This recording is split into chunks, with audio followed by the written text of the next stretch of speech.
Welcome back, dear students and developers, to our Refinitiv developer community. This is going to be part 3 of our tutorial estimating monthly USA GDP figures via an expenditure approach in the Hort Winters model.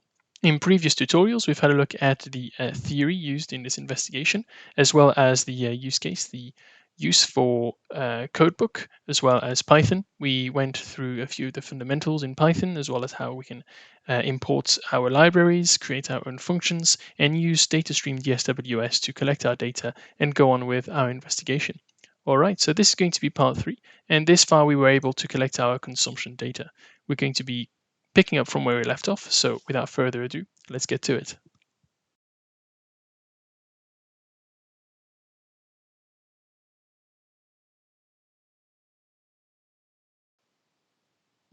All right, so let's pick up where we left off. Let's see if I can make some more space for us. There you go. There wasn't any need for all of that at the top. Let's get some more space. All right, we're going to start by using some Markdown again to try and locate ourselves within our code. And this time we're going to be setting up some quarterly data sets. Up to now, we've only had a look at consumption, which was given on a monthly basis. Okay, so we're going to be using Datastream to collect our data just as we did before, but this time we're going to collect our investments. Let's have a quick look at what that looks like. Okay, we can see here that the first time we got investment data was in February 1950, and then it's actually on the 5th month. So we can see that it's every 3 months. It's a quarterly basis kind of data that we're getting from Datastream here, which is exactly what we expected. Before we go on further, I wanted to go through a bit more of some Python fundamentals. Okay, so first of all, it's the native Python function range. I wanted to go through it. What it's going to do is going to go through integers from the first argument used in the range function to the last one. So this is going to go from 0 to 4, but it's going to be doing it in a particular way.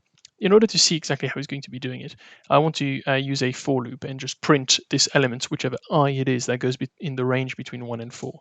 And you can see in this one that it only starts at 1, which makes sense since I wanted the range to go from 1 to 4, but it stops at 3.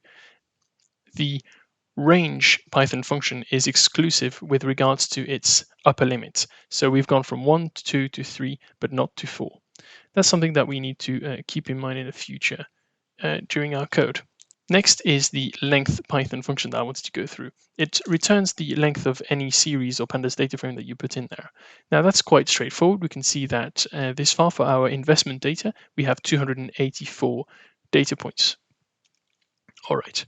To go through our information, we're going to be appending some lists. We've gone through what a list was before. We can append them. We can add some things to them in this way. So let's go through this. Here, I've created 2 empty lists, and then we can manipulate our lists how we want. But I wanted to show you a not a quicker way, but a more Pythonic way, let's say, to express our 2 empty lists. And this is the way. So we can say that your data proper and data full index, which are the 2 lists I want to create, can be delimitated with a comma and equals 2 empty lists themselves delimitated with a comma. You can do this with any Python object. Okay, so now that I have my 2 empty lists, what I can do is append, for example, one of my lists. So let's have a look. If I append data proper with 5, we can see that the only object inside my list is going to be 5, which makes sense. Now, I just wanted to go through a bit of a reminder about the pandas function iloc. The iloc pandas function allows you to return the data that is on a specific row. So for example, here is the number of the row that I'm looking for data for is the 0th, which is, in common language, the first row. Then we can just do data.iloc and then in square brackets put that number. Here it is, and now we can see that we have our 1950 February day piece of data, which makes sense. It was the first one in our data frame. Now, if we have a look at our type of data that we have here, we can see that it is a pandas core series. It's a series of data. It's not just a number. We're not just returning this number here. We're returning quite a lot of information, such as the instrument name, the field, even the index itself, which is here 1958 February and the 15th of the month, and also the data type. So it's a float 64. It's a floating point number that we have right here. In that case, what we can do is we can go on forward with our data frame and use this technique with our pandas data frame. Here you see what we've done is for any number within the range from 1 all the way to the length of our data, which as we've seen above was 284, we're going to append our list called data proper with a floating point number for that value right here. So we're going to extract that value as a floating point number and append it into data proper. Let's have a look at what data proper looks like. All right, so we've got 5 at the start, which is exactly what we expect. It's the first thing we've appended to the list. And then we've got all of the other values within our data frame. Okay, that makes sense. Let's have a look at what data proper is then this far. We've appended it, and we can see that it is therefore a list. Now, let's have a look at how we may look at any one specific element within a list. Well, within Python, you can look at any element within a list just with a square bracket. So here, for example, I'm looking for the second element within my list, and we can see that it is returning this floating point number. Let's reset our list so that we can move on swiftly onwards to then have a look at how we may do what we've done above, but in a more Pythonic way again. So you see here what we've done is for a specific number in a range, we've appended our data. We can do this in a single line as opposed to two. For example, let's pick up what we're going to do, which is to say append our data right there.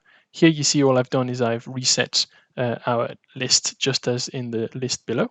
And we can say that we want to do this for the number within our range, right next to it. And now all we have to do is put this inside square brackets. It will make a list. Okay, if I press Shift Home, it will just highlight the entire line. And then if I press the open square bracket, it will put everything within a list for me. And you can see that what it's doing here is that it's creating a list and it's going through the for loop right there. But it's actually not going to return anything. The reason is this list incorporates an element that appends a list that already exists. So it's just going to return a list of non-applicable values. However, data proper is still going to be appended. The code within this list is still going to be run. So let's have a look at this. And you can see that it's run exactly what we wanted in the way we expected it to. We, however, don't have to go through this in this way whereby we have number quite literally within the square brackets. We can just put anything in there. So let's say it's J instead. All right. And let's not print data proper. To comment out any lines within your codebook, you only have to press Control / and then it will just comment out the line that you're in at the moment. And we're actually not looking for Jada. Let's go for data, and we're looking for J within our data. Okay, so let's run these 2 cells, and we can see that it's produced a list that is just full of nuns, as I said it would. So let's have a look at the data proper that we've created. And you can see that it's run through it properly. Okay. We can also do the exact same thing, but instead of going through all of our range, we can just go through a list of 111. What would that do? Well, it's just going to go through the same thing, but 3 times. You can see here, it's appended our data proper list with this value 3 times. It's gone through the data iloc first value 3 times. Now, why would we want to do this? Well, it's because we're looking at quarterly data, and I'd like to convert it to monthly data so that I can then compare all of my data frames together. So this is going to be representative of the latest published figure for 3 months, and that's why there's 3 of them. Let's try and move on to implement this within our data frames. Okay, to do so, we're going to start with manipulating our dates. First of all, let's have a look at our index. We can use the data.index function to look at each index within our data frames, and we can use the square brackets similarly to iloc to select the specific index that we want within our list. Okay, so the first one that we're converted to string is the 1950 May data point, and that makes sense because it's in quarterly data, and the first one was in February. Let's have a look at how we can manipulate this piece of data in order to then not only convert it to a string, but choose only the characters within that string 0 to 8, which goes all the way to that hyphen right there, and then ignore the rest, but add ourselves 0, 1. We're going to do something similar to before, whereby we're going to force the index to show that it came on the first of the month all the time, so as to normalize our data frames. Okay, let's go on. And this time use datetime as opposed to just a string. The reason is this is the default index that is returned by Datastream, and also the default index used by many Python codes and pandas data frames in general. Now what we can do is use what we've done above with the +1 to normalize our data set such that it looks like it's from the first of the month. You see here, it looked like it was on the 15th, and now we're on the 1st.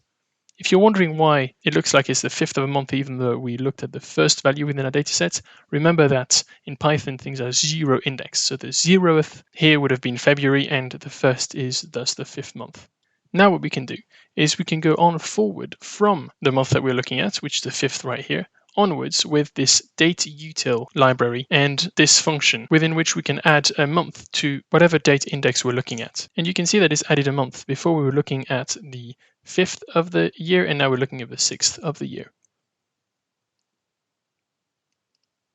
What we can do is put everything together into one neat little cell that will do this 3 times, whereby the month added will be 0, so it won't change anything, 1, and 2. And so it's going to go through those 3 months before the next quarterly figure release. And we can do the exact same thing as we did before in a Pythonic way using this list, as you can see right here. We're going to go from 0 to 3, just as we did above, right there. And running this, we'll do the exact same thing, and we'll have a look at our data full index list that you can see is identical to the previous one. However, this time we've done it in one line. Let's go back to the data set that we're looking at, which is to say our investment data. We can see this on a quarterly basis. So now we can do what we've done above and use what we've learned to change this quarterly data set into a monthly data set. You can see here that we're creating our 2 empty lists, and for I in the range going from 0 all the way to the length of our data set above, we are appending the 2 lists we've created with a floating point number of the latest released value for investment data, and we are changing the index such that it looks like a monthly index as opposed to a quarterly index. Finally, we're going to put everything into a pandas data frame with the data that we've created above, which is to say the data proper here, a column that we're going to rename so that it makes more sense as opposed to the Datastream mnemonics. So here we're using investment, and the index that we've created right above. Finally, we're going to use the data.index function to change our index to a pandas datetime object, which is easier to manipulate. Okay, let's run this, and we can see that it's worked fine. We're starting in February, and then we're moving on to March. And we can see that our data doesn't change for 3 months until the next published data, which is on the 5th of the month, and then it doesn't change again until 3 months later. Now, what we can do is that we can use all of these things and go through it programmatically. We can create a function just like this with our data name, and don't take too much care of the deflator for now. It's more there for the next article for which there will be a tutorial. So let's not have a look at this, but instead let's concentrate on when we're not using a deflator. And this is exactly the code we had just above right here. If we run this, we've entered our function into memory, but you'll notice that if someone is trying to figure out what this function is doing and uses the help command, it's not going to be very useful. It's going to give you the bare minimum. So instead, let's write in some details about what our function does with this little paragraph, such that now if we were to use this, let's copy that, paste it here, we have a lot more information as it returns what we've written here. Okay, moving swiftly onwards, we could try and go through what we've done programmatically throughout. Here, for example, we could aforemention multiplier, ticker, data name, field, so that we can use the ds.getData with nothing but our start date and frequency that needs to be defined. This may be useful when trying to construct our own functions later on. Okay, let's have a look at what we did before. We used our add2df function to add the data we were looking for in the data frame. And here we can use the data name that was aforementioned plus quarterly data to add our investment data and label the column as quarterly data.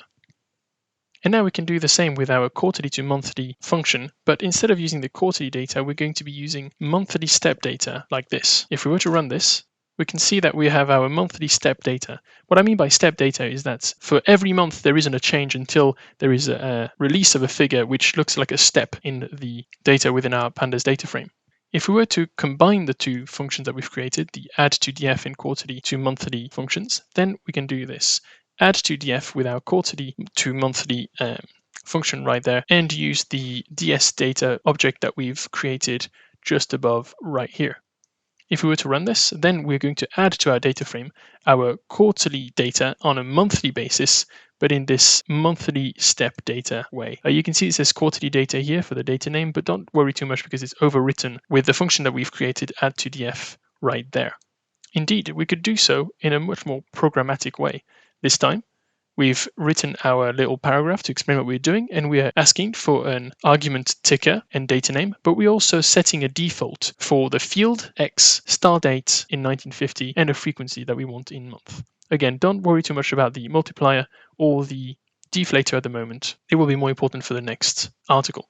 Here we're creating our function collect quarterly data, which might use a multiplier or might not via this try loop. Let's not go through too much depth as to what a try loop is for the moment. It's not very useful for our comprehension. And we are collecting our data via Datastream get data, and we're calling it DS data. We're adding it to our data frame exactly as we did before, and we're calling it quarterly data because that's what we're getting up there. However, we are also adding our quarterly to monthly data and calling it monthly step data within this function. What that means is that we can go through other quarterly released data only using this function that we've created above. All right, let's run this markdown cell so that we can keep in mind where we're at and use this function collect quarterly data with our ticker for government investment and our multiplier right here. We can do the exact same thing with our net exports right there. Markdown and collect our data. Okay, let's have a final look at our data frame. And we can see that we have our consumption, our investment on a quarterly basis, our investment on a monthly step data basis, and the exact same thing for our government investment and net exports. Even though all we did was we used this function that we've created above for government investment and net exports, even though we've gone through everything step by step with our investment data right there. You can see that it worked well. I did only quarterly data where it needed to do so, and monthly step data that only changed with new releases every 3 months. Okay, next we're going to be looking at how we may create some functions to graph everything that we've had a look at up until now, which is always something that is extremely useful to be able to look at whether there are any idiosyncrasies or patterns that are not supposed to emerge, or even if there are some interesting patterns that we did not foresee that could be the case for further investigation. All right, thank you very much for your attention, and I'll see you in the next one.